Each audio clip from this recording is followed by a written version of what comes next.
It's not calling you Josh Frydenberg, it's calling you Dosh Frydenberg. Under the coalition, taxes for hard-working Australians will always be lower. You know, I don't hold a hose, mate, and I don't sit in the control room. They're answers that only can come from Victoria, I'm afraid, because that's not my job. But I ain't spending any time, mate, because in the meantime, every 3 months, a person is torn to pieces by a crocodile in North Queensland. Well, g'day, listeners, and welcome to the Two Jacks, episode 33 in our combo program where we go into all matters political and media in Australia and then go around the world and have a good look around what's going on there. And joining me, as usual, is Hong Kong Jack, all the way in Hong Kong. How are you, mate? Good, mate. In the air conditioning. Yeah, nice and warm there. Steamy outside. Nice in here. Steamy outside. Well, I do see you're in the black, so you're actually absorbing heat there, Jack. Yes, you should be in the white T-shirt today. Break away from that terrible Melbourne habit that you have of wearing just the black at all times.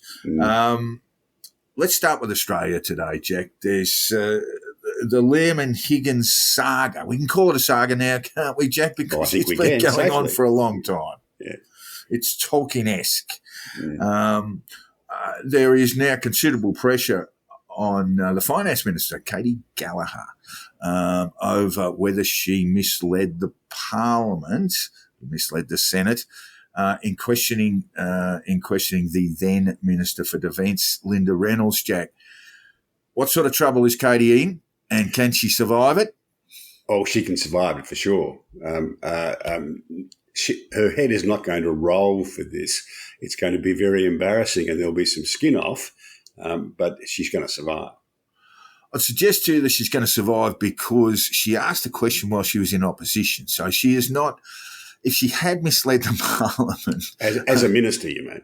She had not misled the Parliament as a minister. These are very fine details, but it means that she will probably recover. The Australian, of course, has been leading very hard with leaked text messages between some of the participants, and that includes the partner of Brittany Higgins, Jack. And he seems to be, well, he's been variously described as a sort of media Svengali. But he seemed to be certainly in the business of getting this story around, and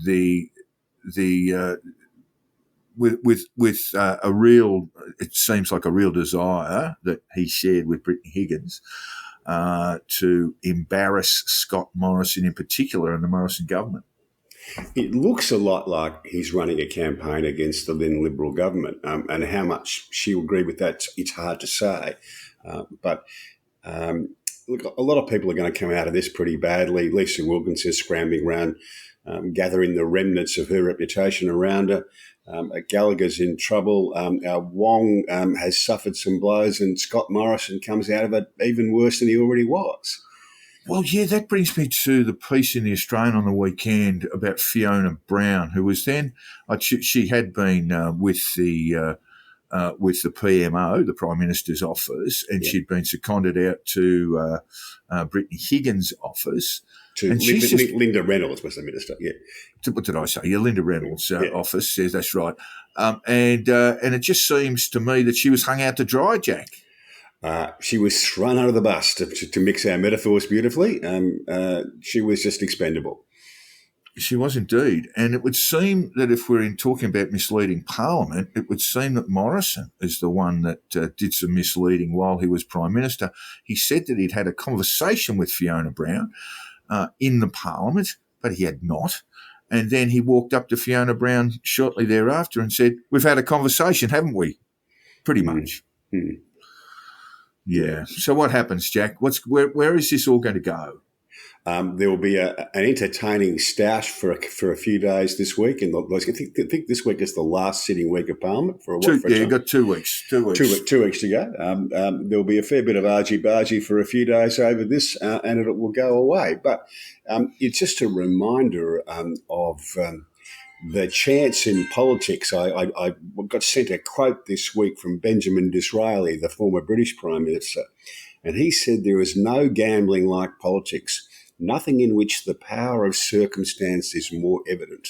And the government are finding this out this week. Their long honeymoon period is coming to an end. I'd suggest, Jack, that there are some economic matters that are going to cause them even bigger trouble. Yep. The unwillingness, if that's the right term, of the inflation rate to drop in any significant way. You've got significant pressures on households, particularly people with mortgages at the moment who are paying, on an average mortgage, you're paying a good $1,200, $1,500 a week more than they were.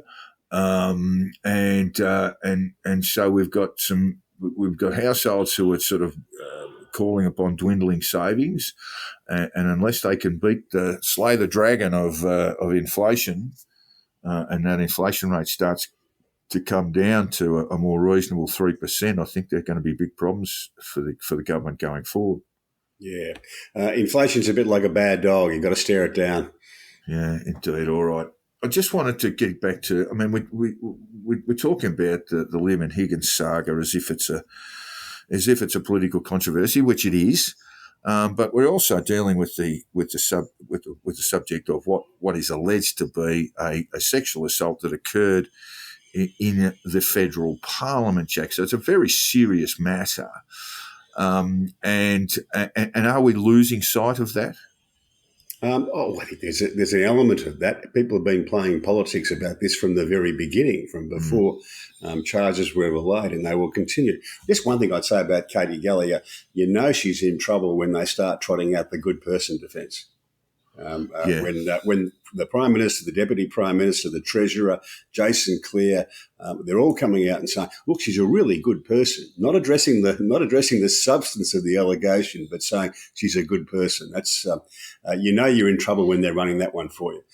Yes, of course there's politics probably shouldn't be being played with this, but they have been from day one and they will be.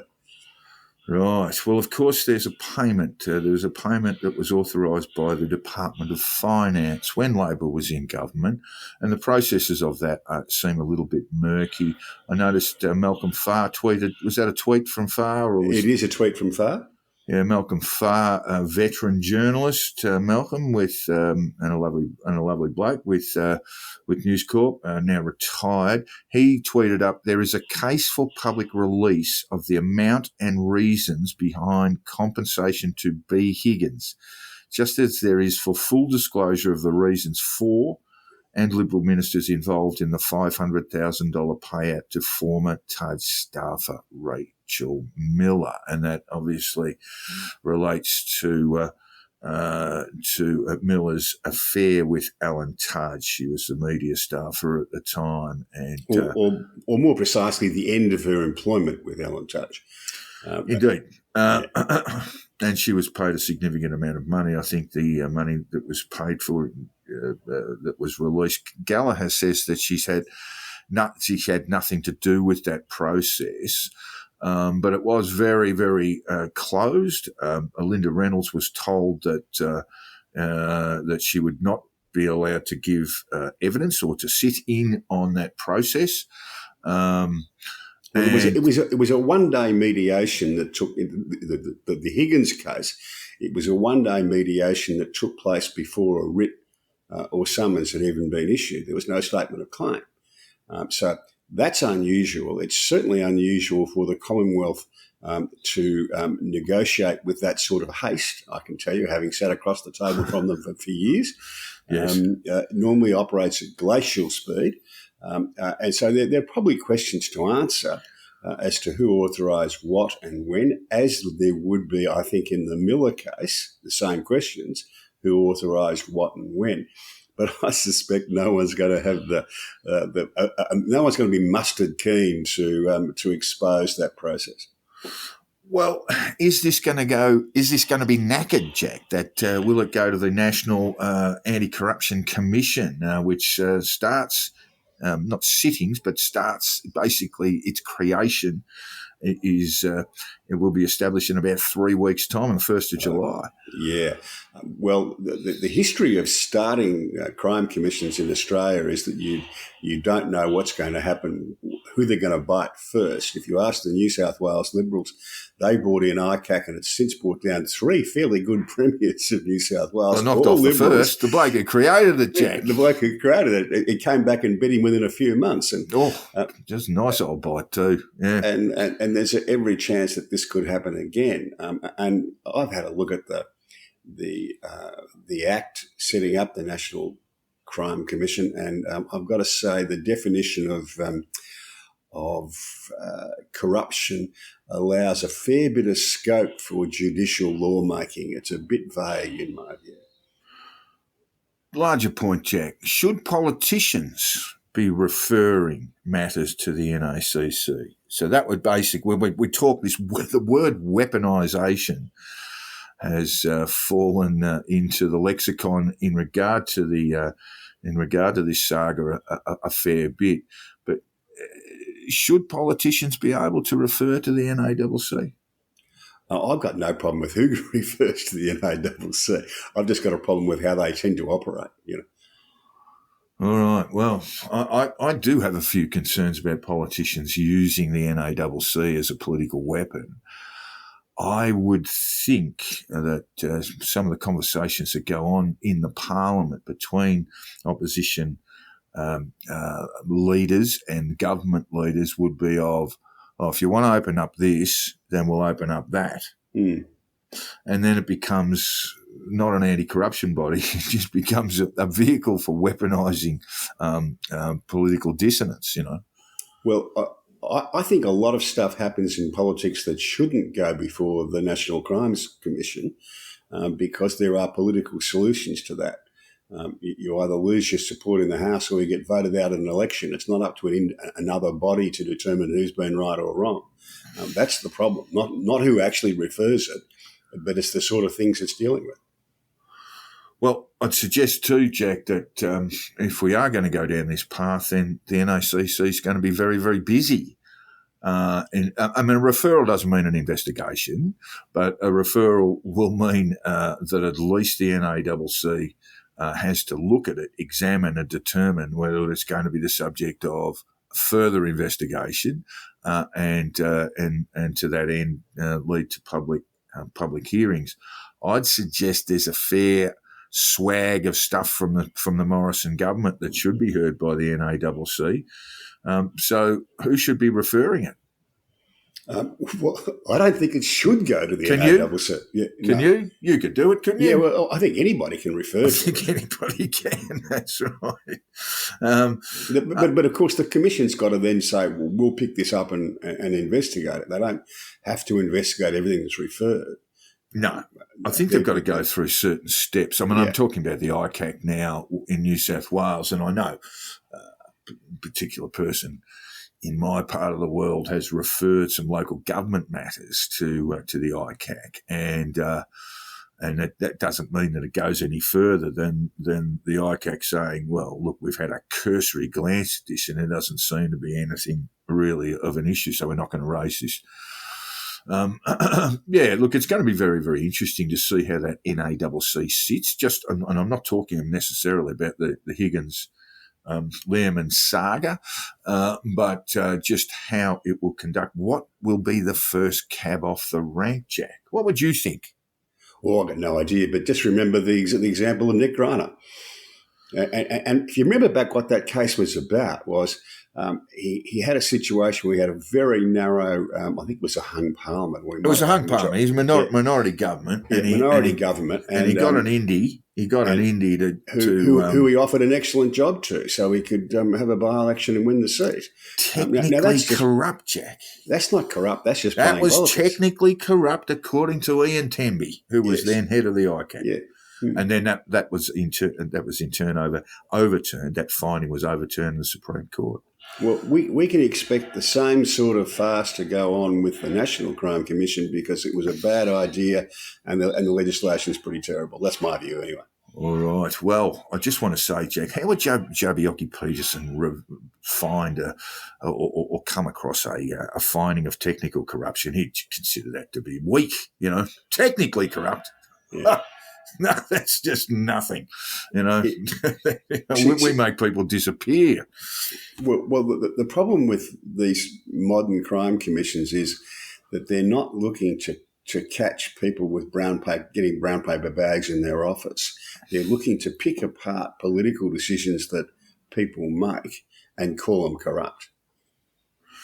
Yeah, okay, all right. It's going to be very interesting, and it won't be the last we talk about the NACC. In fact, in a couple of weeks' time, we're going to have a proper look at it once it's up and running, Jack, and you'll have your brow furrowed and your legal index finger wagging, I'm sure, as we go through it.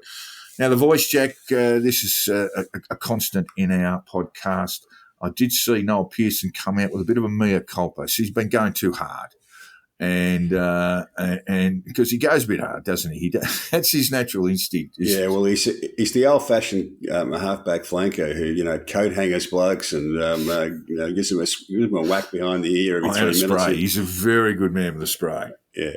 And he's confessed, look, I might have gone a bit hard. I'm just on reflection, he might have gone a bit hard in that. In fact, he said, I think that message has got to be even more prominent than The Voice. This is in regard to this. This is recognition he's talking about. Yes, it needs to be more prominent than The Voice. The recognition needs to be. The Voice is just the means. The core of the reform is recognition. And our argument is that The Voice is the best means. Give our people a voice to the parliament, to the government, and you'll give us the best means of recognition. But the main point here, he says, is that we achieve recognition. That was the original motivation. When John Howard kicked the ball off in 2007, it was about recognition. Pearson said highlighting recognition would be a fundamental refocus that brings clarity to our campaign and our cause, in quotes.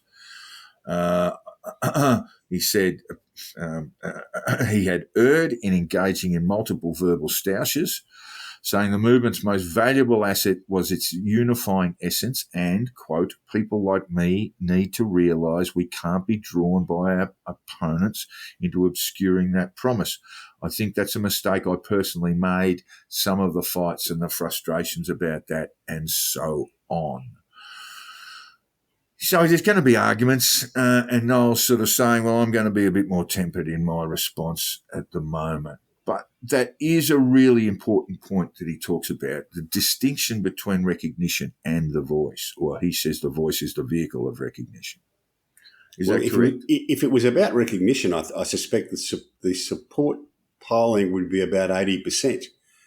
But what would be the point of recognition without The Voice, Jack? Well, that's the argument that the yes case are failing to make. But it's all up to them. This is not on the no case. This is up to the yes case to say, this is why we think it should be done this way. And at the moment, the genie's out of the bottle. They've completely failed to do that. Oh, by the way, while we think of these things, Jack, and I don't want to go too far back to the Lemon Higgins saga, but one of the prominent people for the no case, Jacinta Price, has said that she's looking forward to an apology from Channel 10 and from Lisa Wilkinson, who she claims made some racist remarks in regard to some of these texts that have been released. She got a fulsome apology from Channel 10. Did she? I didn't see that. Yep. I watched Channel 10, obviously, yeah. Yes, an abject apology, pretty much. Yeah. Was it? Yep, we got it wrong. It was pretty nasty. An old-fashioned apology. Not you may have been offended. We got it wrong. Yeah, without going to the direct quote, I mean, Wilkinson basically was indicating and in fact agreeing with Brittany Higgins' partner that Jacinta Price was pre-selected as a sort of token. A diversity hire. token Indigenous woman. So there you go. So the apology has been made. I haven't seen the form of words. By Channel 10 at least. By Channel 10. When was that done? During the project? I don't know when it went to air, but it's a public apology. It was all over social media. So okay. I've been watching a lot of football, so I've avoided social media over the long weekend. And just before we leave the Lehman Higgins saga, a shout out to Sharry Markson, who's a real terrier at this investigative journalism stuff. She is indeed. She really is. I reckon she's like a Staffordshire Bull Terrier. Yeah. If she gets a hint of a story, she goes really, really hard. And I think Janet L. Brexton deserves some credit too, and Stephen Rice at the Australian. Yes. Who have been pushing this story very, very long and loud. Jack, it troubles me this. And we can't talk about it too much because it is before the courts. But the Richmond utility, Marlene Pickett, was arrested on Sunday night. I think it was at Saturday night after the Tigers had beaten Fremantle, which he contributed by arrangement on Sunday when he decided to go back and by arrangement for interview. Yeah. The number 50 for Richmond, it's an incredible story. He had spent some time, I think 30 months in jail for burglary, going back some years, and then he was picked up as a mature recruit, I think in season 2019, and his very first game was a Tigers grand final win in that same year. So it's an incredible story. A game in which, for a debutant, he went very, very well. He did. He was very, very close to winning the Norm Smith. He went hard at the footy, and that's the way he's played his footy.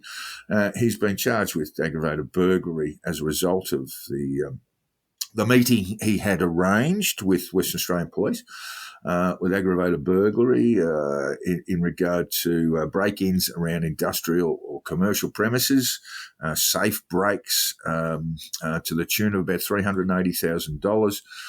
He is entitled, as we all are, to the presumption of innocence here, and he was bailed yesterday, and the prosecution case was rolled out a bit. Did you have a look at it, Jack? I did. I don't want to make any comment about the case. Yes. I just say this. The AFL are right not to make any sanctions against this bloke at all. He's entitled to the presumption of innocence. And AFL has got to be for everybody. That means people who may have gone to jail, may have served some time for a dishonesty offence, should be free to play. The idea that it can only be for the good guys is just wrong. I went back a bit, Jack, and there was a bloke in the 1930s who was jailed during the season. I can't tell you his name or even the club that he played for, but he was jailed during the season for bigamy. You don't get a lot of bigamy charges these days. I'm not quite sure why that is. It probably just stopped. But I do note that the magistrate, in hearing the bail, and Marlene Pickett was released, and he's returned now to Melbourne, and he is required to attend a police station in Melbourne once a week, and those are basically the restrictions. Oh, and the other restriction is not to contact any of his other co-accused. But the magistrate said the case was not overwhelming. It did deal, in fact, with a number of sort of circumstantial matters in regard to the hiring of a camper van and money being transferred to, allegedly transferred to Marlene Pickett's bank account, and that some clothes that he had been seen purchasing were visible on CCTV cameras around the time of the offence. That would indicate to me some fairly circumstantial evidence. But there was a mobile phone ping on one occasion in and around his mobile phone, that is, a ping to some of the towers in roughly the same location as the as a location of one of the burglaries at that time. Now, that is I just wanted to tell listeners, people often see these things, these mobile phone pings, as being that will place you exactly in a particular area, and it really doesn't. And sometimes it can be wrong. So, we'll let this matter unfold as we go and report on it. And as you quite rightly say, Jack, the AFL will allow Marlon Pickett to continue playing while this matter unfolds in the courts. It's very different to the NRL situation, Jack. If he was playing NRL, he would not be permitted to play. I think that's wrong. It is wrong, and we saw the sort of a bit of a reach of this when there was a player charged. St George Dragons player was charged with rape, and ultimately he was acquitted, but he was not able to ply his trade for the period in which that trial was underway. And it just seemed to me to be a very hastily gabbled together sort of response from the NRL, which they probably, if they had their chance, would not have done in the first place. You can't take away a bloke's livelihood or a woman's livelihood on the basis of an accusation. All right. Well, you shouldn't be able to do that. And look, Marlon Pickett, by the way, was playing outstanding football. Tigers have been going pretty well, and he's been sort of leading the charge in many ways. He's a very hard football type player. Now, Jack, overseas, the Ukrainian counter-offensive has begun. That includes the introduction of 5 armoured brigades. That's a significant body of armoured vehicles. And reports from the Ukrainian side say they've taken back 3 villages. I did some mapping on those 3 villages, Jack. They're very long, very long terms, and I won't bother to read them out, even the anglicised Ukrainian of them. But they're about 200 kilometres apart. And we are talking about a front on the southeastern or Donetsk side of Ukraine. So I was quite surprised to see that the villages that had been taken are so far apart. In normal circumstances, it would take 2 hours to drive from one of those villages to the next, and indeed another 2 hours to the one after that. So that tells you that is a large front. And we are hearing reports of the loss of some tanks Perhaps they're the M1 Abrams tanks. We're not quite sure, but they've lost some tanks. And they've got no air power, Jack. They've got no support for their movements on the ground. Even though they're mechanised, highly armoured vehicles, they don't have any air power. So the fighters that were promised by the Americans and by NATO are yet to come into force. And of course, the Russians have spent pretty much all winter creating all sorts of problems for the Ukrainians as they come forward. We did see the flooding or the bombing of a dam, which has led to flooding. There's been reports of a second one with more flooding in eastern Ukraine. And it all seems to be a part of providing a really strong defence along the battle lines there that will reduce the power of the Ukrainian tanks. Yes, long way to play. Long way to play. I just wanted to talk about the Ukrainians are saying don't call it a counter-offensive. This is our offensive. It's our chance to finally drive out the Russian army from our land. So that's what the push is about. And there was a really good piece in the BBC saying, look, yeah, that will be the aim. And says that the focus will be the area of Russian-held territory that matters most in this campaign, the area between the city of Zaporizhzhia and the Sea of Azov. And that is the so-called land corridor that connects Russia to Crimea, which was illegally annexed in, I think, 2015. And that would be a significant moment if the Ukrainians were able to take and hold that land corridor. It would essentially mean that Crimea was theirs for the retaking. Long way to go, as you say, but the Russians have spent their winter becoming deeply embedded where they are and putting up as many tank defences as they can, those big concrete tank teeth they call them, which basically just snare tanks, can't allow them to proceed. Early days, we'll keep an eye on all of that. Jack, there is a prospect, of course, that this will lead to just basically interminable war there. It could do, yes. That's certainly a possibility. Right. Certainly a long-term conflict, yeah. Jack, in Italy, Silvio Berlusconi is dead at 86. I'd suggest to you now that given the amount of plastic surgery and other work that Silvio has had done, his corpse may remain in state for the next 30 or 40 years without any sign of deterioration. Just before he died, have you ever seen a face so waxen in all your life? Apart from photos of the deceased communist leaders in Moscow, no. He did have a bit of the Lenin complexion about him, didn't he? Last time I saw him anyway, always with a tan, always with a bit of a smile. Media operator, of course, in Italy. I suspect if they cremate him, which they probably don't do in Italy, you'd want to have the fire extinguishers close by because there could be a chemical explosion if they whacked him in the HAZCAM zone. Declare a HAZCAM zone around that. Of course, he's most famous. I mean, he was Prime Minister of Italy for a while, and as I say, a major media player in Italy for a very long time, a conservative politician. But he's most known for the Bunga Bunga parties, Jack. Yeah.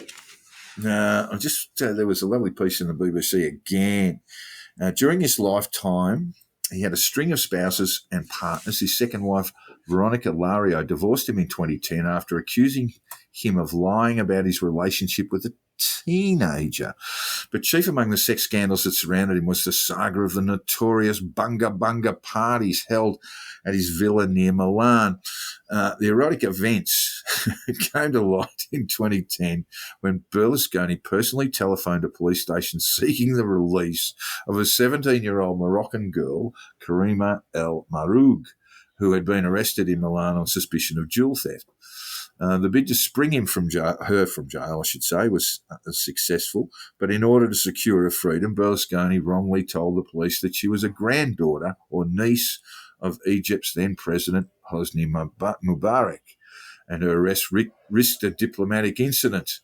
That really wasn't the case, though, Jack, because it transpired that Ms. Karima El Maroug was really just a bit of a feature in the Bunga Bunga parties. Yes, yeah. There was a bit of a pattern there with these sort of incidents.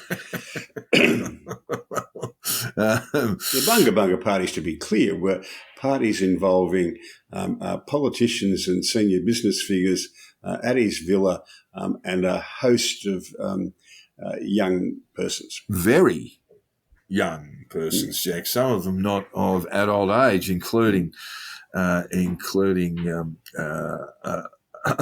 woman, Ms. Maroug, who was just 17 at the time. What do we say, Jack? What do we say about Silvio Berlusconi? Good riddance, or? Well, he wasn't too bad a prime minister of Italy, to be quite honest.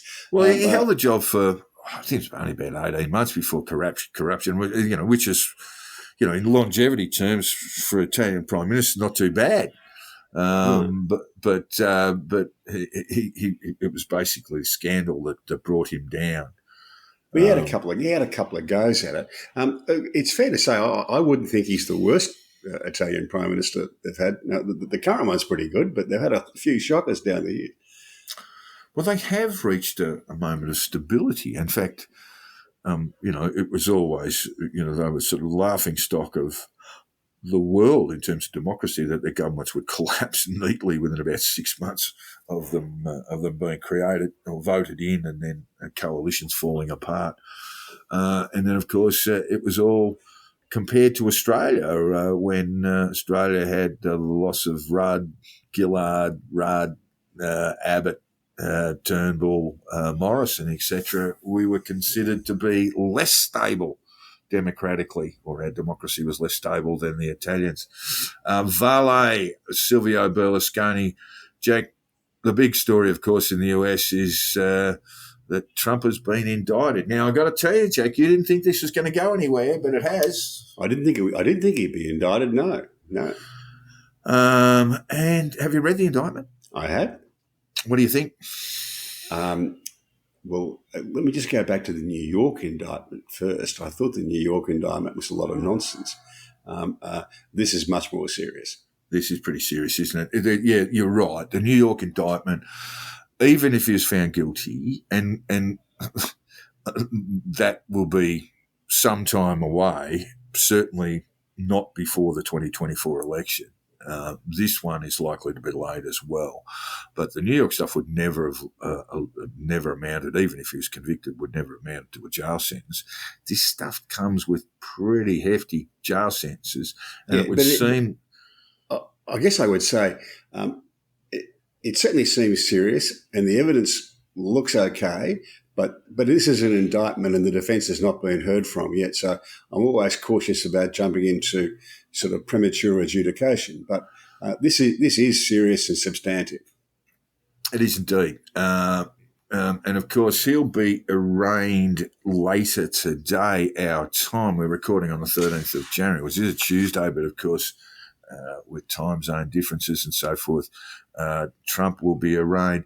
He'll be arraigned in Miami, and there's likely to be a nice old turn-up of MAGA people outside the courtroom.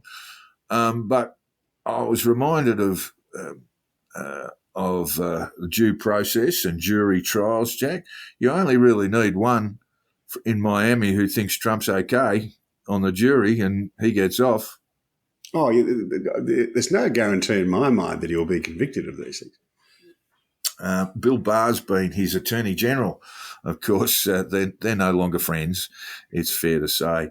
But Bill Barr said that he said this is not the case of the Department of Justice conducting a witch hunt. He said, in fact, they approached this very delicately and with deference to the president, adding that if he hadn't jerked them around for a year and a half, he thinks this would have gone nowhere, would have ended up like the Biden stuff, Jack. If Trump had a moment's self-reflection, which I don't think he probably does, not capable, he would know that this is a problem entirely down to him. But he seemed to be in the indictment, he seemed to be sort of bragging about showing documents to people. He said, "Oh, this is a secret document." He said, "I could declassify this if I was still president, but I can't now." So he's actually acknowledged, if that's correct, and I'm not sure whether that was information obtained. The other part of this that tells you everything you need to know about Donald Trump is that he put a lot of other people in his camp in harm's way before him. Other solicitors, his so-called sort of bodyguard, and he had his solicitors secreting documents. He did. One thing I was looking for in this was trying to find, did they have any indication of what the motivation for doing this was? And the only thing I could come up with that it was stupidity in doing what he did, and the opportunity to big note himself, to be a braggart. There's no suggestion anywhere that he was selling this or doing anything. All he wanted it for was to show he could big note himself. Yeah. So, he talked about how he'd spoken to the Pentagon about a particular attack on a particular country, and God only knows what that would be, and how they basically got back to him. And here's the document. It's secret. It's classified. What can we do about this? No, there's nothing we can do about this because I'm not president anymore. But he'd just show it to people. And of course, we also in the indictment, we saw a photograph of boxes of containing documents, many of them top secret, some of them classified, sitting in the shower, Jack. Sitting in the shower room. You got a chandelier there, and I do see David Burgess, bit of a wag, came up with a lovely little comment there, Jack. Yeah, I haven't read the indictment, but this is compelling visual evidence of first-degree felony home decorating. But this is something I've said about when I first saw photos of the apartment in Trump Tower in Manhattan. That it looked like it had been done by Liberace on a coke. I know, it's just too much. I mean, I for one do not want to sit on a gold toilet, Jack. It's bound to be cold. It's bound to be cold. You prefer the warmed up Japanese ones with the bit of talking going on in the background. Yeah. Much more civilized. That's the other thing that Trump is so over the top, that he lives in this sort of aesthetic hell of opulence, of real in your face kind of opulence. Megan, this actually makes him popular with. We'll talk about the polling, yeah. Yeah, no, but this actually makes him. The way he lives makes him popular with the people Hillary Clinton called the deplorables, because when he made money, he didn't go off and have a summer place in Martha's Vineyard. He does exactly what working people would do if they got money. He has a gold toilet and a big plane, and I don't know that stands up. I really don't know. It does. At what point do you achieve a certain level of wealth and say, right, that's it, get the plumbers in, we need the gold toilet? Oh, well, his housing is the sort of thing that if you're a poor person in Mississippi, you'd say, if I had money, that's what I would do. Yeah, okay. What sort of – well, we're going to have to see the arraignment. It's bound to be a very colourful sort of episode. He has summoned Margot to be there, and there will be there in considerable number. That will happen in about 18 hours as we record this. Run us through some of the social media responses, Jack. There've been a few different ones. I must say that Bill Barr's, two interviews Bill Barr's done, one with CBS and one with Fox, are well worth a watch. Interestingly, in the CBS interview, he said that he thought he would still vote for Trump if the choice was Trump or Biden.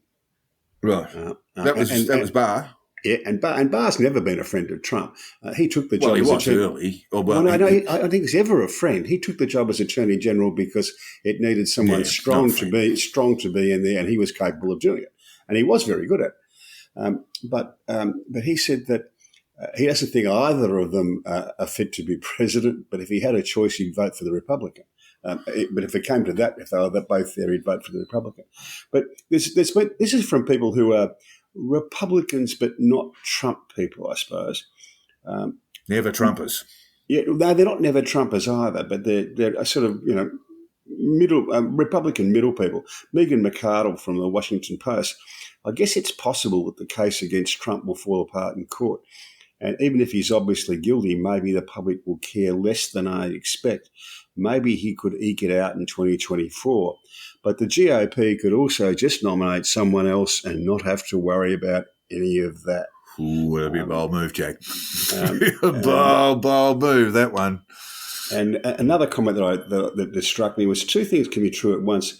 The indictment against Trump is 100% motivated by a desire to influence the 2024 election, and Trump was incredibly stupid to have taken these documents and kept them at Mar-a-Lago. He brings this stuff on himself, and that's a very popular opinion on social media at the moment. Yeah, when you're talking about Barr too, Barr did say if half of the indictment is right, he said Trump is toast. Yes. And so he does have a problem there. But, Jack, as I understand it, and you might be able to help me through the constitutional parameters here, but as I understand it, if he was elected in 2024, he could be elected under indictment, he could be elected under conviction, and he could be elected in jail. He could Yes. be. Yes. He could be president while he's sitting in a federal slammer. Yes. I've got to say, I just don't think the constitutional forefathers really thought this through. No. They hadn't thought They hadn't thought there'd be a man come along with a gold toilet like Donald Trump who imposed himself on the politics of America. Yes. Well, no, it's still a possibility he can be elected. That's if he's the candidate. Well, we have seen the polling. We've got to get to that because he's just got another boost. And now I think he's 40-odd points ahead of No, I'm not quite sure RDS. about that. The latest I've seen from interactive polls, April 6, it was 58-21 Trump DeSantis, May 15, 49-19, and June 9, 43-22. Okay. Those are better figures than the ones that I heard on one of the news. That came through this morning. So, Those are better figures for RDS. Yeah. It's the quote from Benjamin Disraeli earlier on. Politics is chance. Yeah. Yeah, it's going to be really interesting. RDS has taken the view. Just before we leave polling, the most significant poll that I saw was an ABC poll this week, which was had Trump and Biden both with only 31% approval, exactly the same approval. And as Scott Jennings, the CNN commentator, says, the American people are doing everything else but standing on the roof screaming at us to say, we don't want either of these people. Yeah, well, if it does come down to a fact of Trump beating DeSantis and others in the primaries, then I think Biden will just slice him up again. I think there's every chance of that occurring just because independent voters just won't have a bar of Trump anymore. But RDS has come out in support of Trump. Chris Christie, the former New Jersey governor, has also come out, and he's going to play a bit of a spoiler role, Jack, in the primaries. His job, he says, is to take out Trump. Yeah, what chance he got? That's all he can do because he left. By the time he left office in New Jersey, he was very, very unpopular. He was a bit unpopular, but then again, so was Trump in 2020. But he is very good. He's a very capable, shall we, strong man in politics. Yep. And he's the one who can, he's the one who can stand up and verbal Trump, while the others I don't think can or should perhaps. And so so he's thrown his cap into the ring there last week, just after we recorded. Chris Christie is now in the running. Mike Pence is now in the running. Nikki Haley is now in the running, but you can count their support in the fingers of one hand, basically. Mm. Well, DeSantis, I thought Trump's polling had gone through the roof, and I think there was a bit of I got sucked into a bit of sensationalism in the media when I got hold of that. I didn't look at the polling today, so I'm glad you've sorted that out. He's not really much different from where he was a week ago. DeSantis. DeSantis is going better than he was 2 weeks ago. A little bit better. That's right. So what should DeSantis we know has come out and talked about weaponisation. There's a lot of weaponisation talk out there, isn't there, Jack? It's turning into a bit of a cliche. It's the word of the week, isn't it, really? A lot of weaponisation going on there, and they all do it. Curry Lake, she was on the weaponisation there, the failed Arizona gubernatorial candidate. She was big on that. And she's heading the protest at the arraignment in Miami later today. What should Ron DeSantis be doing, Jack? Pretty much what he's doing. Well, I don't know about that. Maybe he should be talking beyond these, culture war sort of shenanigans around sort of woke politics and so forth. Yeah? Oh, I think you can tone that down a bit. That's certainly true. And this goes to, those things don't resonate with voters, I would suggest to you. I mean, they are going to resonate with people who've already made their minds up about this so-called woke talk and and the sort of clashes that RDS has had with Disney, he'd be wise to start speaking more about the economy.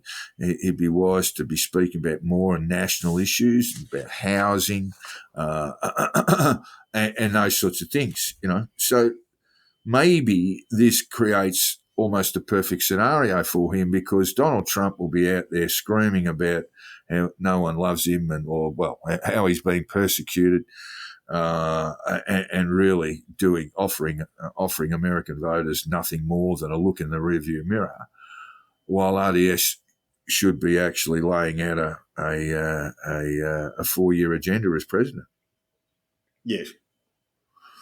All right, what have we got here? To become president, in my view, all DeSantis has got to do, and this is a tough one, if he can win the nomination, there's no one on the other side who he can't beat. He will certainly beat Biden if he stays on his feet. And the alternative is perhaps a Harris-Newsom combination. And that's 2 Californians, and there's more chance of a Mormon getting elected than 2 Californians. That won't happen. Biden will win the primary hands down. There's no alternative, and the only reason that would happen is if Biden decided that he wasn't going to run, but he's made it very clear that he is. Now, I tend to agree with you that if DeSantis makes his way through the primary, and there are so many caveats here. The first caveat is that the Republican Party remains in one piece, and if Trump is seen as being forsaken by the GOP, they'll be held to pay within the party and its sort of grassroots support around Trump. Meanwhile, Jack, when we talk about California, San Francisco, it's a beautiful city, or it used to be, and it's not much these days, Jack. Well, this really struck me this week when I read this. It's lost 6.3% of its population between 2019 and 2021, 2 years. That's a faster loss than at any time in Detroit's collapse. So it's losing people faster than Detroit did. And interestingly, it's losing well-to-do people. Right, yes, and we've seen that. There's been a bit of an exodus, part of it in turn to Texas, where the Texas government has made created incentives and tax reductions for big corporates that, including big tech companies, to go and set up in Texas. So some of that's driven by that. But when we talk about Detroit's history, I mean, Detroit was a city of, it was the Motor City, wasn't it? And yes. And it had a population in the millions. And now, there are some stories there saying it doesn't even have a supermarket there now. I don't know how true that is, but the population of Detroit is now just over 500,000, isn't it? 600 odd thousand. So that's what happens when you get things badly wrong. California is not just losing to Texas, though. The biggest single county where they're going is the fabulously named Teton County in Wyoming. You're a francophone, aren't you? I'm a francophone. Francophone. You can speak French. A little. Teton County, I think, was discovered. The first European to discover it was a Frenchman, and he called the mountain range the Grand Tetons, which if my French slang is right, it sort of more or less equates to big tits. I see. It's a slang French term, no, but it's the home of Jackson Hole Ski Resort, and that's the single biggest place the San Franciscans have gone to. I do know a lot of the big money in California has gone also to Montana, Jack. Yeah, set up the big ranches there, but.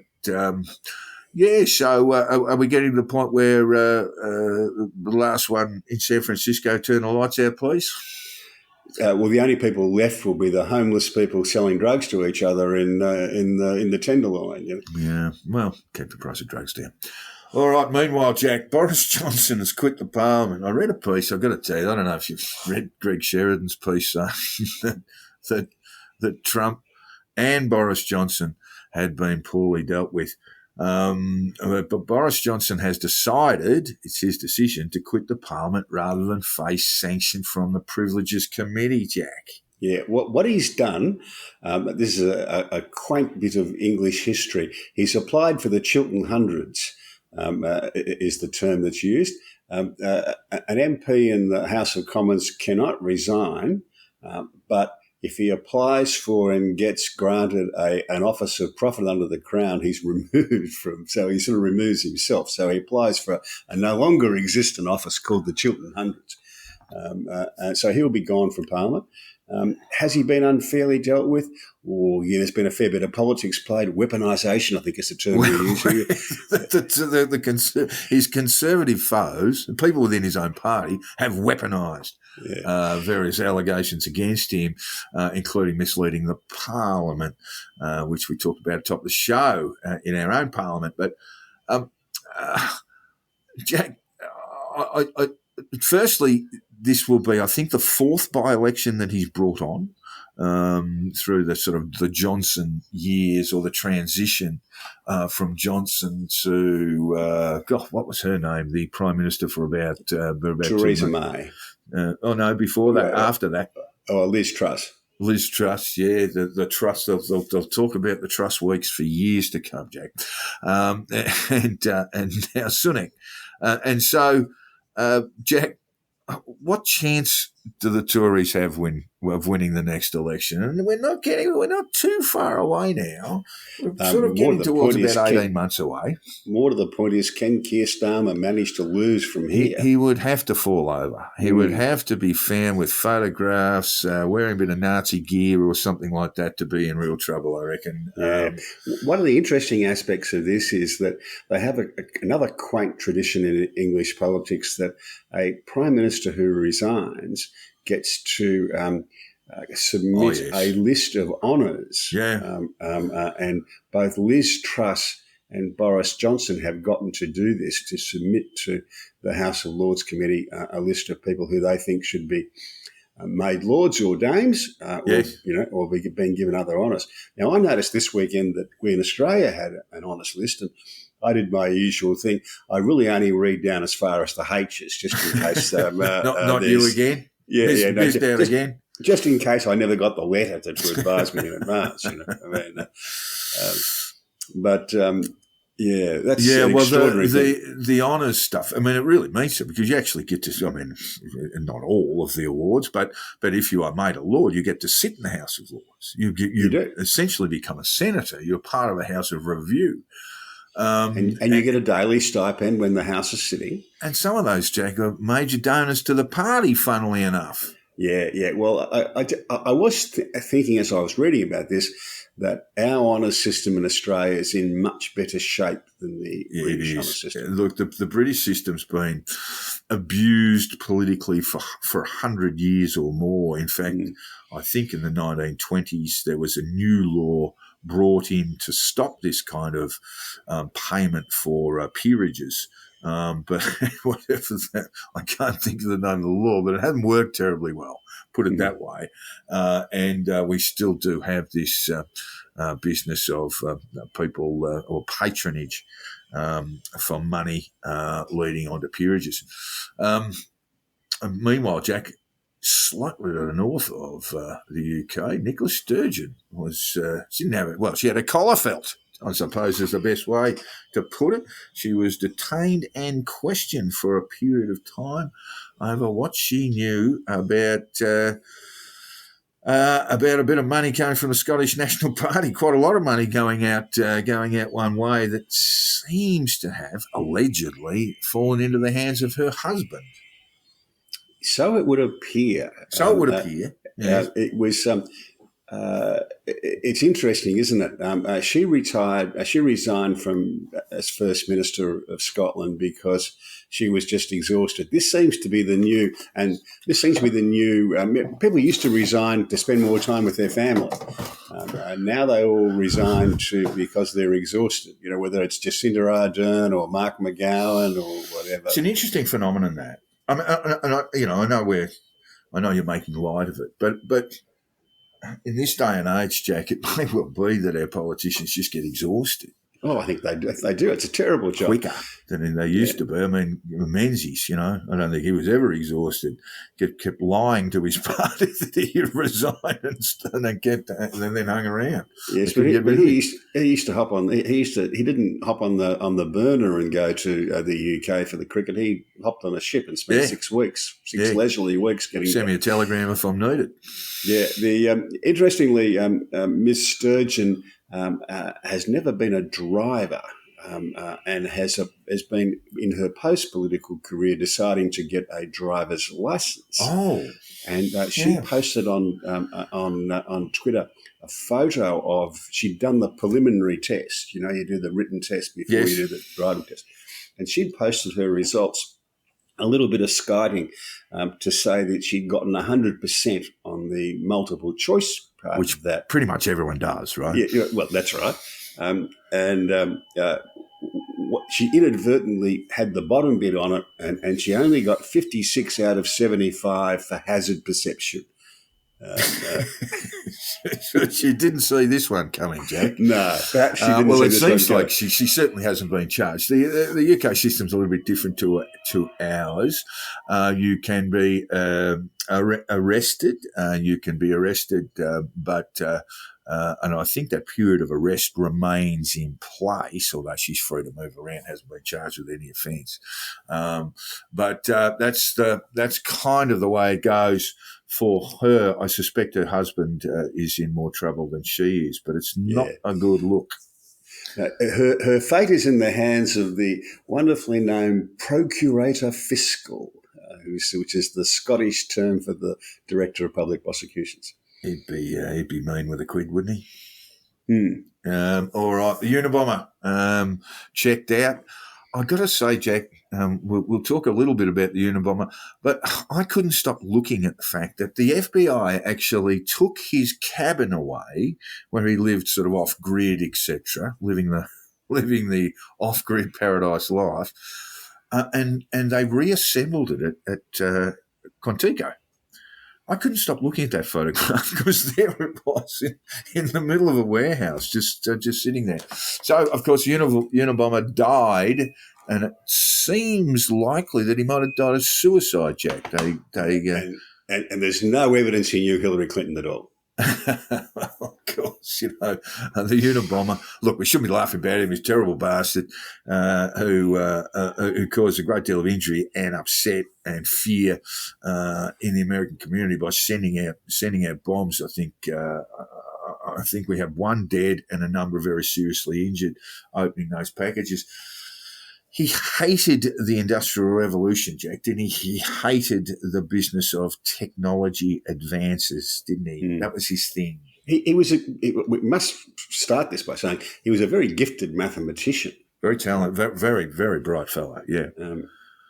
In fact, one description I read of what he was doing at Harvard was that there'd only be about 15 people in the world who could understand what he was doing at Harvard. Yeah, and the rest, Well, I mean, and probably 15 at a pinch, yeah. Very bright fellow who obviously had some deep concerns. I mean, how would you describe his politics, Jack? Well, I do it this way. To any young people who are as troubled as this fellow is, don't go bombing post offices, etc. Just do what everyone else does. Go and join the Greens. I don't know if that's quite right, but he hated technology. That's right. So who was the group? Who was the British group who hated the Industrial Revolution? What are they known as? The Luddites. So he was a Luddite. He was perhaps more Luddite than Green. But is there a difference? Well, they get around in cars. They're not in a horse and carts. They're not Amish. But yes, the Unabomber has gone. It's some suggestion that he took his own life in that very vague way they have reporting suicides. It would seem that that is the case in the case of the Unabomber. Now, moving on to sport, Jack, so much going on there. So let's start with golf. And the Live and the PGA have downed weapons, and it's peace in our time. They're merging. Yeah, so it would seem. And not everyone's happy about that, Jack, including one Greg Norman, who seems to have been overlooked in the administration of the merged game. One suspects that he was on the PGA list of he can't be involved if we come to an agreement. Never to be selected again. Got the old NTBSA. Titus O'Reilly whipped up with a tweet. Say what you like about the PGA, but they will not compromise their morals except for money. Which is just about right, isn't it? And it just means... I think it was a question of survival. I think they needed to compromise this because it was going to ruin golf. Oh, it was. It was just going to split it in two. I did see, is it Rory McIlroy? Yes. He's not happy about it. He said, look, I stuck with the PGA, and now all these blokes that departed for big money are allowed back, and what's going on there? So you got a point? This has got a fair bit to play out yet. It's not exactly clear to me how this new organisation, this new combined organisation is going to work, and it certainly isn't clear how the people who stuck loyally with the PGA are going to be treated at all.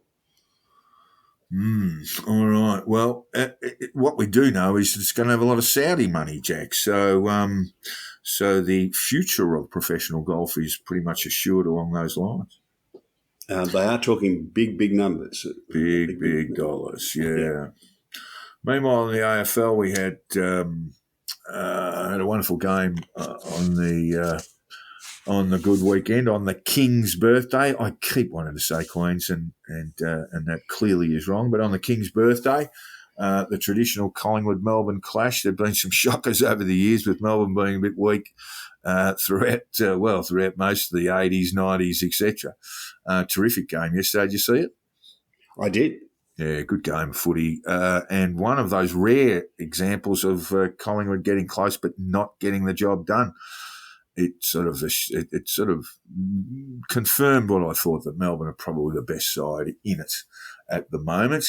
But a hell of a good game of footy. The AFL has still got this matter of what we call the Hawthorn race, another saga, Hawthorn racism saga, and it's not seemingly going anywhere, Jack. No, it seems to me the AFL are trying to punish Hawthorn for getting some things wrong, and I agree with them. Hawthorn did get some things wrong. They didn't arrange at all to give due process to anyone involved in the allegations. But I look at it and say, well, neither did you, and neither did the AFL. And the AFL had control of the thing for much longer. They have much more resources, and they messed it up every bit as badly as Hawthorn did. So if there's financial sanctions on Hawthorn, there should be a pay haircut in the executive suite of the AFL. Yeah, well, look, you're absolutely right. There was due process denied when Hawthorn was putting this report together that apparently only about 3 people in the world have seen, and didn't invite for interview the people whose names were, had allegations made against them. The coach at the time, Alistair Clarkson, his sidekick is now coach of the Brisbane Lions. What's his name? Chris Fagan. Chris Fagan, and then a football manager at the club. All very, very regrettable stuff. I got to tell you, Jack, I was looking at my Facebook page, and a couple of blokes who I know are very, very good footballers now in their dotage. Not playing, haven't played for a long time. But one said, "I just watched the Carlton Essendon game," and he said, "When did this game become so timid? You know, when did I mean, there was, I don't want to come off sounding like an aggrieved Carlton barracker, but it was a terrible, terrible umpiring episode on the Sunday night,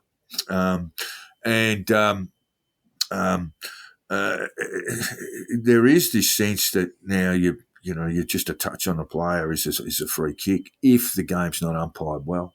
I don't know if you saw the game. There were, I think, nearly 60 free kicks paid. Essendon, I think, had plus 18 in the free kick count. Oh, these things happen. But there were some astonishingly bad decisions made. But I didn't see any of that game. We didn't get it here in Hong Kong.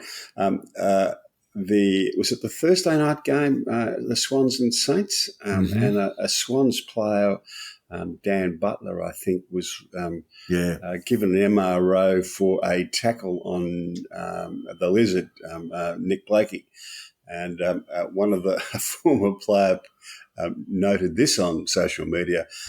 I just don't know what else Dan Butler could have done, unless he pulled a pillow out of his shorts and offered it to Nick Blakey to put his head on as he landed.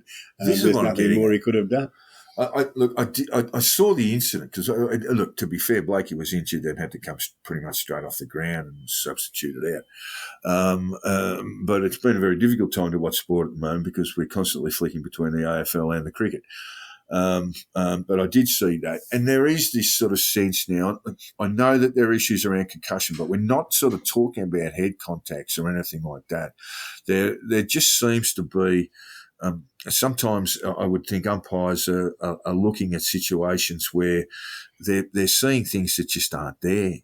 They're starting to see, little taps in the back. I think there are probably 3 or 4 free kicks paid against Carlton who just had to push of the hands into the back, which technically is a free kick, and then a hand straight up. And these were paid as pushes. And it was kind of like, yeah, but you weren't paying that last week. That's true. The other thing, of course, is that they're allowing people to stand up in the tackles and not blowing the whistle very quickly. Yeah. And what that means is that to get the whistle, the players have got to keep going and sling the player, and that's what's causing the problem. Yeah. I see too that they sometimes you'll see them call a ball up really quickly, which I think you need to do if the ball's not going to come out. And other times they'll just let it go and go and go. And that means, either the first or the second tackler is going to put the guy on the deck. And that's and they'll get the ball carrier on the deck, and that's when you're going to get a sling tackle call.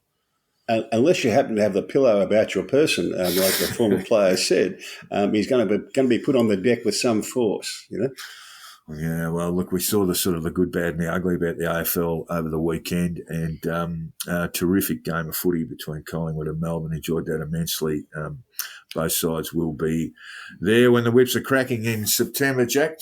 By comparison, on Thursday night, I went down to my local to join a few friends, and we tried to watch the beginning of the Saints and the Swans, and it was so dire. We said, "No, the cricket. We're on the cricket." Mate, I watched the first 15 minutes, and that was before the cricket started, and I flicked over the cricket, and it was just a horror show of disposals, wasn't it? It was it was just basically drill a pass to your opponent, and who in turn would take the mark and then drill a pass to his opponent, and the ball bounced back between a half forward and half back most of the quarter. I think they only kicked maybe 2 goals for the quarter. Yeah, so it was for me, it was the cricket for the rest of the weekend, pretty much. And by the way, we talk about our bad kicking, Jack. A mate of mine from Carlton Barrack, I think he's gone over the last 7 games. Carlton have kicked 44-78. Yeah, but who's terrible? Terrible football. I mean, look, if they kick straight in most of those games, they're certainly thereabouts, and it's really quite astonishing to see just how bad they are in front of goal. It will change, hopefully. Hopefully it will change. And, of course, the thing that took all our minds, or distracted my mind anyway, and our long-term listener, Lawrence Balcom, one of our long-term contributors, Jack, was there in the stands at the Oval for the first day's play. He sent me a photo. Just a terrific game of Test cricket. Good, tense cricket played throughout. Travis Head dominated with 163, I think, 160-odd in the first dig. Smith was in the bubble, scored himself a ton. And then Australia's bowling attack got cracking. And there is no doubt in my mind that this is the world's best attack. Nathan Lyon with nearly 500 wickets. Mitchell Stark, who's got 300. You've got the skipper Cummins, who's probably, he's rated the best bowler in the world. And then you've got a young fella from Mordialloc by the name of Scott Boland, who just runs in and metronomically puts them on the spot. But unlike the McGrath days, Jack, he doesn't get that bounce. So he skids on. And Blakes are looking to say, well, okay, I don't have to play this on length. But they're going to go and the ball's going to go and crash into the stump. So I don't know if you saw the dismissal of Subman Gill, who's a wonderfully talented player and he will dominate Indian cricket for a long time. I think he's only 22 or 23. He got clean bowled by Scott Bowen leaving the ball. He basically, did you see the dismissal? He basically left it on length and the ball's just crashed into the off stump. So Scott Bowen looks like he's going to be and in fact Alan Border mentioned this too, that he's going to be like the Terry Alderman weapon from years ago when Australia won the Ashes after a very long time in England. And Terry Alderman was taking wickets for fun. I think he got 30 odd for the series. He got 40 in one series. I think I'm going to say 38, but I may be wrong. But Graham Gooch would just knock him over for fun every time. So it looks like Scott Boland's headed that way, and it would also seem that Josh Hazlewood will be available for the first test. So who gets left out? Well, give me your call. I'd leave Stark out. No, well, it depends. If Hazlewood's actually fit, he's the bloke who you're picking doesn't play at the moment. But if they're all fit, I'd probably leave Stark out. Yeah, I think there's been some talk around that. I think Stark bowled really, really well. I mean, it didn't start well in the first dig, but then he got the key wicket of Kohli in the first dig with a rising delivery that Kohli couldn't keep down, caught in the slips by Smith. So was it a catch? Tell me, was it a catch? Well, no, not the one they're bluing about is Cameron Green's catch. That's what I mean. Yeah, had the fingers under the ball. That was Rohit Sharma. No, it was Gill actually, I think. Oh, was it? So Sharma was batting with him because he was having a whinge about it afterwards. No doubt in my mind he got the fingers under the ball. If you're not going to pay those catches, then you've got to change the rules. I mean, if third umpires are always going to struggle with that, the undulations on the ground and all this sort of stuff. But he had his fingers under the ball, his index and third finger under the ball when he took the catch. And immediately, you get the immediate response from the fieldsman. That's the thing that you've got to work off.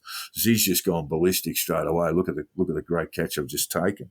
So that was definitely out.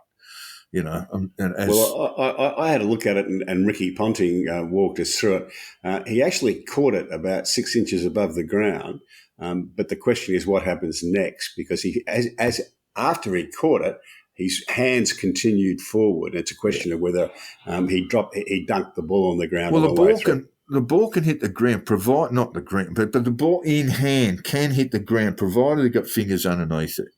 So, provided it's still in his control. Anyway, it was a great catch. Smith took a blinder as well. They didn't feel well in the first innings, the first session or two in the first innings, bowled a few no balls. But it's a very, very good attack. In terms of Hazlewood, I don't think he's played enough cricket to come into the Test side, and I would be leaving him out. I think he's only played 3 one-dayers in the last 6 months or so. So hasn't played enough cricket for mine. And given that they'll be playing 5 tests over about 6 weeks, 6.5 weeks, he'll get a Guernsey anyway, because they'll have to rotate the bowlers. Indeed. All right. But has the World Test Championship become a thing now, do you think? Well, this is the second iteration of it. Yeah, second time. India played in both and lost both. New Zealand, the winners the first time around. I think in order for it to go global, Jack, India need to win one. They haven't got any silverware in the last 4 or 5 years, by the way. Huge interest in India, and even here in Hong Kong, The pubs were filling up with Indian fans, all that sort of stuff. So it's really capturing the imagination, I think. Look, it's a good concept. I mean, Rohit Sharma talked about playing a best of 3 test matches, which you probably never have to find the time to do. No. And Cummins came out and replied to it rather beautifully by saying, well, you know, in Olympics you have a final. The AFL, the NRL, they have finals. It's just the way it is. And Australia were too good over the 5 days. I think won every session by about 3, I think. Yeah, look, some sympathy for India because they just come off the IPL. It's a different form of cricket. It's a huge adjustment. Particularly for the batters and their bowlers too. You'd have to say their bowling was pretty ordinary, and they made some selection blues too. They left Ravi Ashwin in the sheds. Yeah, and it was a good toss to lose. Cummings said he would have bowled as well, and he did say that. And he would have been wrong. Well, what do we understand? What is the immutable law of the universe, Jack? Number 1. Yeah, think about bowling first and don't. Don't even think about it. Win the toss and bat. Yeah. And if you break that law, the universe will turn on you. And I think Rohit Sharma found that out. Jack, a bit of publishing news in this never-ending culture war stuff. I think PG Wodehouse is under the microscope over what we call outdated language. Yeah, the publishers want to put a blanket trigger warning on all of his works. It wants him to carry a cautionary tale to note that these novels may depict past attitudes that seem out of date. It's just bizarre. Well, they're going to have to get rid of the British aristocracy first. If that's what Wodehouse was writing about. That was his environment. I mean, upper middle class, the landed gentry in the UK, and it's almost like saying, well, that's not part of our history. Yes, it is. And PG Wodehouse, I actually quite liked some of the adaptations and plays and things like that. I quite like all that sort of stuffy British. Well, I've got a collection. I've got the complete the Worcester and Jeeves novels. I've got all of those, and I think they're an absolute delight. If you're lying in a hospital bed and you're going to be facing a dodgy few days, the best way to take your mind off it is to pick up a Bertie and Jeeves book and have a bit of a read. Yeah, indeed. Yeah, I just don't understand. I don't understand a lot of this. I sort of wrote about the Roald Dahl stuff, which was nutty in itself, and some of the language that they sought to change there was just sort of I just don't understand it. But anyway, PG Wodehouse is due for the dreaded revision, Jack, or is it just a warning, a sort of caveat emblazoned on the cover of the book saying some of this is a little bit nuts because P.G. Wodehouse wrote about a time in England where basically we had an aristocracy, which we still have, and it was all about essentially a privileged group of people running around bumping into one another. Yeah, very crazy stuff. You got something to take us out, Jack? Yeah, just this lovely little piece from Twitter from a commentator in the US. I've not read the details, but the amount of men I see walking around who can't afford socks is getting out of hand. Often they look like they are wearing their sister's trousers. This is a straight cut suit, Jack. It's fair to say that it is not made for you and me. No. You know, if I go flipping, and rare occasions that I go looking for clothes and I come across the straight cut pants, I'm just moving them out of the way. Yeah. They're not for me at all. And the idea that you can wear them with no socks and just pop the shoes on, it's got to be uncomfortable. You would think so. Yeah, I still like my socks. You know. Oh yeah, look, I tell you what, if you're in the Southern Highlands and you don't have socks, you're going to get chilblains and possibly frostbite. So yeah, socks are very, very important. I do remember seeing, I think it was at the Derby Day last year when they had the men's fashion parade, and everyone was in the no socks, no, and the thin cut suits, and they looked like pimps. They actually looked like racetrack pimps. So Yeah. we're not doing it, Jack. Let's just say it right now. You and I are not going to go for the slim cut pants and no socks. And if I ever see you do it, I'm going to have to pull out that pillow, that missing pillow, and stick it over your head until you stop squirming. Yeah. All right. Thank you very much, Jack, for your time today. It's been a wonderful exploration of all global matters political. Thank you very much for your time, Jack. Pleasure, mate. And just to our listeners again, we know we're getting through because we're getting quite a lot of feedback from our listeners, and we enjoy that very much. DMs are always open on Twitter if you want to make a comment and criticism, some matter that you want explored by us too. Drop me a line on @JackTheInsider on Twitter, and my DMs are always open. You can get hold of us both on the Conditional Release Program @gmail.com, or indeed you can get hold of Hong Kong Jack, but you'll have to give me the address, Jack.